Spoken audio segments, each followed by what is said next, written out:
দক্ষিণ এশিয়ার ভূ রাজনীতিতে আবারও উত্তেজনার নতুন অধ্যায় রচিত হলো আফগানিস্তান পাকিস্তান সীমান্তের সাম্প্রতিক বিমান হামলার ঘটনায়। পাকিস্তান যাকে বলছে ইন্টেলিজেন্স ভিত্তিক টার্গেটেড স্ট্রাইক, আফগানিস্তানের পাল্টা ব্যাখ্যা নিরীহ বেসামরিক মানুষের ওপর নির্বিচারে বোমা বর্ষণ হিসেবে।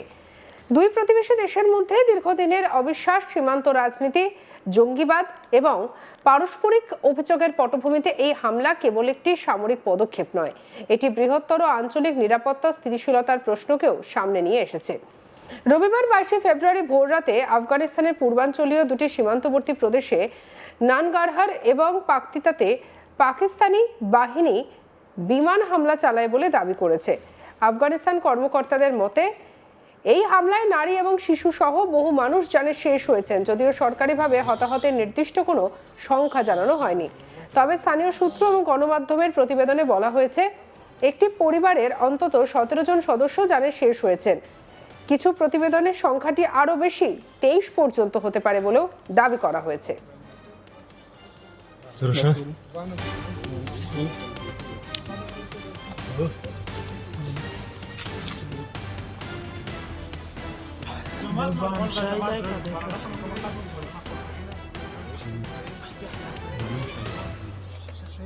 माशाल्लाह जो रखने की دير غد زيتي وشو كده بدير وجهك فديده غكي আফগান সরকারের মুখপাত্র জাবিউল্লাহ মুজাহিদ এক বিবৃতিতে বলেছে, পাকিস্তানি জেনারেলরা নিজেদের নিরাপত্তা দুর্বলতা ঢাকতে এমন অপরাধমূলক হামলা চালাচ্ছেন। তার অভিযোগ, হামলাগুলো সরাসরি বেসামরিক ঘরবাড়ি লক্ষ্য করে চালানো হয়েছে। অন্যদিকে পাকিস্তান এই অভিযোগ প্রত্যাখ্যান করেছে। পাকিস্তানের তথ্যমন্ত্রী আত্তাউল্লাহ তারার সোশ্যাল মিডিয়ায় জানিয়েছেন যে সীমান্ত অঞ্চলে পাকিস্তানি তালেবান এবং তাদের সহযোগী গোষ্ঠীগুলির 7টি সন্ত্রাসী শিবির এবং আস্তানায় গোয়েন্দা তথ্যের ভিত্তিতে নির্ভুল আঘাত হানা হয়েছে। পাকিস্তানের নিরাপত্তা সূত্রের বরাতে দেশটির গণমাধ্যম বলছে যে অভিযানে তথাকথিত ফিতনা আল খাওয়ারিজ, তাদের মিত্র গোষ্ঠী এবং ইসলামিক স্টেটের খোরশান শাখার ঘাঁটি লক্ষ্যবস্তু ছিল। এই দ্বিমুখী বর্ণনার মধ্যে প্রশ্ন উঠছে, সত্য কোথায়? হামলার লক্ষ্য কি সত্যিই সশস্ত্র জিহাদি ঘাঁটি ছিল, নাকি গোয়েন্দা তথ্যের ত্রুটিতে বেসামরিক পরিবার প্রাণ হারিয়েছে, অথবা সীমান্তবর্তী এলাকায় জঙ্গিদের উপস্থিতির কারণে বেসামরিক জনগোষ্ঠী অনিচ্ছাকৃতভাবে সংঘর্ষের শিকার হয়েছে? আফগানিস্তান ও পাকিস্তানের মধ্যে প্রায় 2600 কিলোমিটার দীর্ঘ সীমান্ত, যা ডুরান্ট লাইন নামে পরিচিত। দীর্ঘদিন ধরে বিতর্কিত আফগানিস্তান আনুষ্ঠানিকভাবে এই সীমান্তকে আন্তর্জাতিক সীমানা হিসেবে স্বীকৃতি দেয়নি। ফলে সীমান্ত এলাকায় রাষ্ট্রের নিয়ন্ত্রণ দুর্বল এবং বহু জাতিগোষ্ঠীর বসবাসের কারণে যাতায়াত ঐতিহাসিকভাবে অবাধ।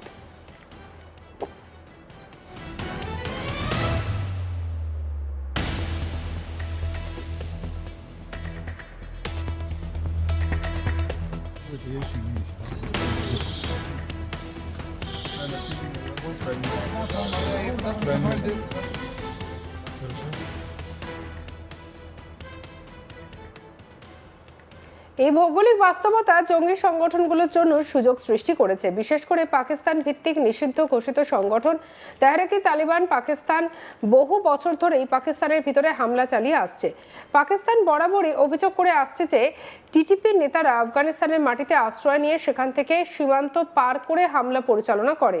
2021 সালে আফগানিস্তানে তালিবান ক্ষমতায় ফিরে আসার পর পাকিস্তানের প্রত্যাশা ছিল কাবুল সরকার টিটিপির বিরুদ্ধে কঠোর ব্যবস্থা নেবে, কিন্তু ইসলামাবাদের দাবি বাস্তবে তেমন পদক্ষেপ করা হয়নি। বরং সাম্প্রতিক মাসগুলোতে পাকিস্তানি আত্মঘাতী হামলা এবং নিরাপত্তা বাহিনীর ওপর আক্রমণ বেড়েছে।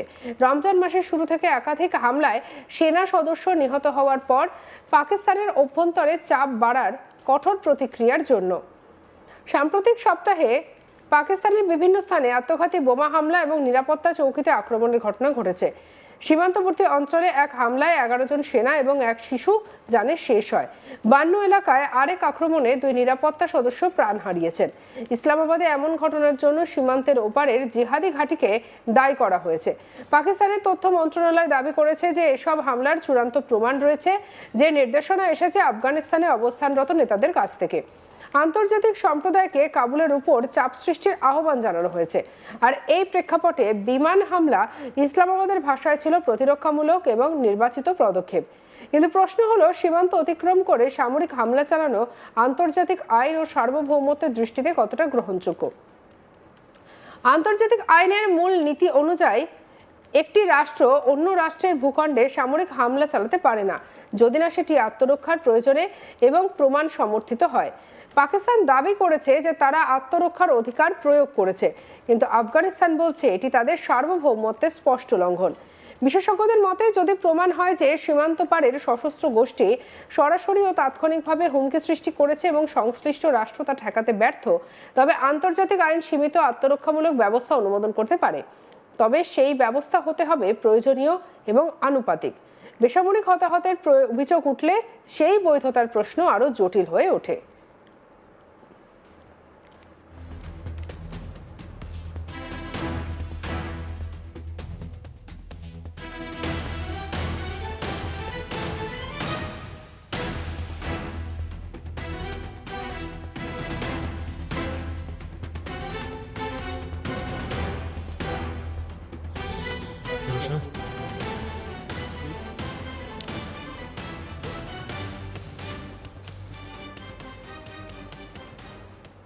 নানগারহার ও পাকতিতা প্রদেশে বহু বছর ধরে সংঘাতপ্রবণ এলাকা।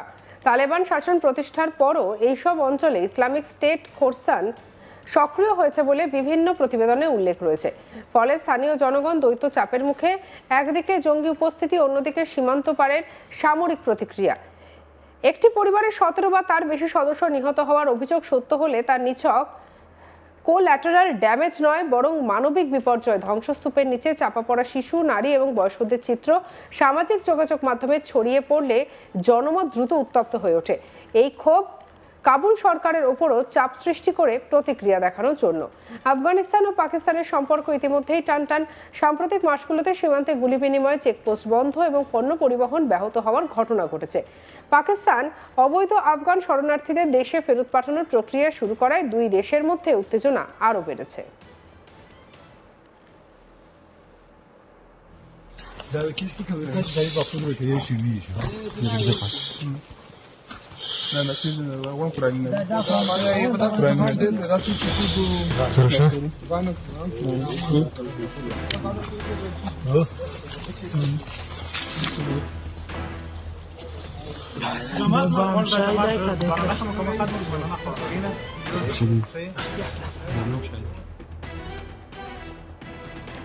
এই বিমান হামলা সম্পর্কের অবনতি আরো ত্বরান্বিত করতে পারে।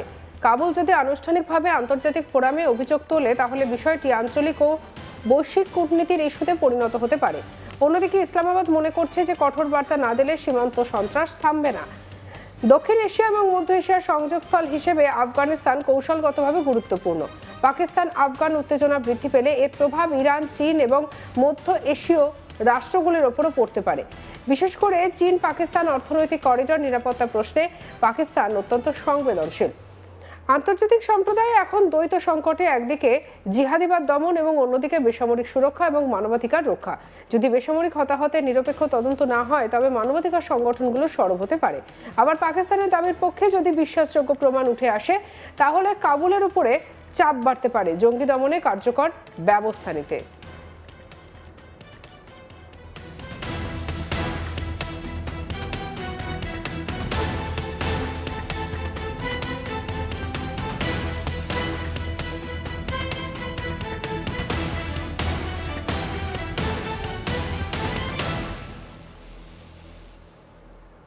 এই ঘটনার পর দুই দেশের সামনে তিনটি সম্ভাব্য পথ খোলা। এক, সংঘাতের বিস্তার, পাল্টাপাল্টি হামলা এবং সীমান্তে সংঘর্ষ বৃদ্ধি পেতে পারে। দুই, কূটনৈতিক সংলাপ, উত্তেজনা প্রশমনে সামরিক এবং গোয়েন্দা পর্যায়ে যৌথ সমন্বয় বাড়ানো। তিন, আন্তর্জাতিক মধ্যস্থতা, তৃতীয় পক্ষের মাধ্যমে সীমান্ত নিরাপত্তা ব্যবস্থার কাঠামো নির্ধারণ। বাস্তবতা হলো, সীমান্ত অঞ্চলে স্থায়ী শান্তি প্রতিষ্ঠা না হলে এমন হামলা ও পাল্টা অভিযোগের চক্র অব্যাহত থাকবে। পাকিস্তান যদি মনে করে তার নিরাপত্তা সরাসরি হুমকির মুখে, তবে সে আরও আগ্রাসী কৌশল নিতে পারে। আবার আফগানিস্তান যদি সার্বভৌমত্ব রক্ষার প্রশ্নে কঠোর অবস্থান নেয়, তাহলে সংঘাতের ঝুঁকি বাড়বে। সঙ্গে রাখুন আজ তাক বাংলাকে। অন্যান্য খবরের জন্য সাবস্ক্রাইব করতে ভুলবেন না।